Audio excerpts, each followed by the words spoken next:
Hi, this is Lisa with Red Lantern Glass. Thanks for joining me.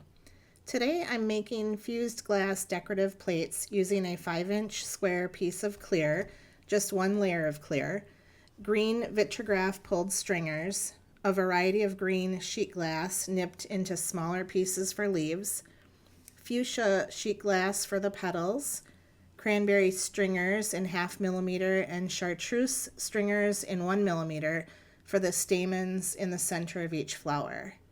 I'm working with Bullseye Glass brand for all of my glass.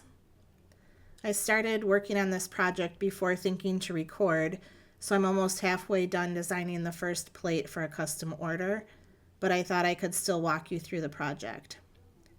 Here you'll see that I laid down green stringers for vines, and then I started adding flower petals to each section. My project is sitting on a gray piece of paper to help you see the details since the base glass is clear.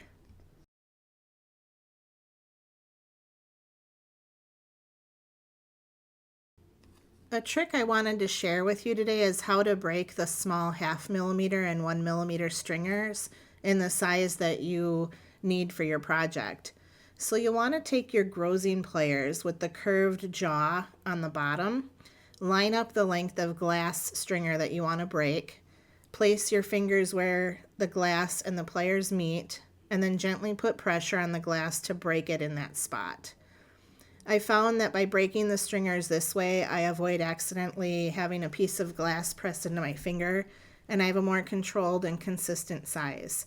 It's a little tedious to place the little pieces of stringer between the petals, but I really like the look of the final piece when adding that detail.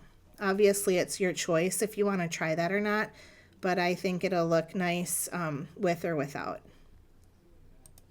As I'm working, I'll add a drop of gel tack to help keep the small pieces in place. And you'll see in the video that I've put the red tack glue in a small bottle to that helps me control the amount of glue so that I'm not using too much. A little bit can go a long way, and when I assemble my pieces, I'll let the glue dry overnight and everything can hold together while I'm transporting the project to the kiln. So the fuchsia transparent glass is what I'm using for the flower petals, and it's a striking glass. Bullseye Glass says that some of the gold-bearing striking glasses like this one should be fired with a 2-hour hold at 1225 degrees Fahrenheit during the initial stages of the firing cycle on the way up to the process temperature, and that will consistently help you reach the target color by holding for 2 hours at that temperature. This is what they call a pre-rapid heat soak. If fired without this hold, the color may not strike at all, or it may strike but appear spotty and have a blue-brown cast as opposed to the desired target color. Some glass artists will hold for a 30-minute pre-rapid soak, and various production dates of glass that are held for 30 minutes can affect color development. When I was researching this striking glass, I learned that you may be able to continue developing color by firing again with a longer soak, but this will not push the glass to its target color.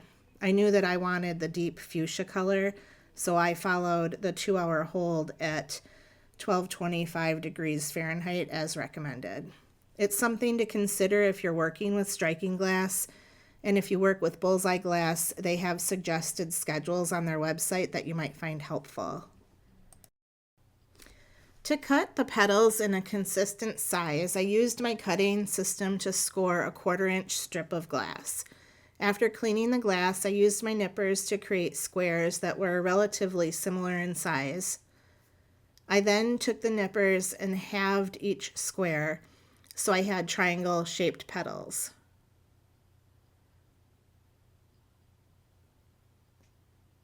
Here you'll see 2 triangles, and then in another piece you'll see I took the square and halved it, and you'll see 2 more triangles. So the firing schedule I used is a contour fuse schedule, And even though those petals have sharp edges, they will round out nicely in this schedule. Depending on how much texture you want in your design, you'll need to adjust segment 2. The longer you hold segment 2, the softer the glass will become. And then in segment 3, you'll want to follow the annealing chart that Bullseye Glass provides. I'm showing a range in time in that schedule because if I have several bottom layers, I may need to hold my annealing time longer, and that reminds me to think about how many layers I have in my project. So here are the final pieces. I hope you enjoyed this project, and happy fusing!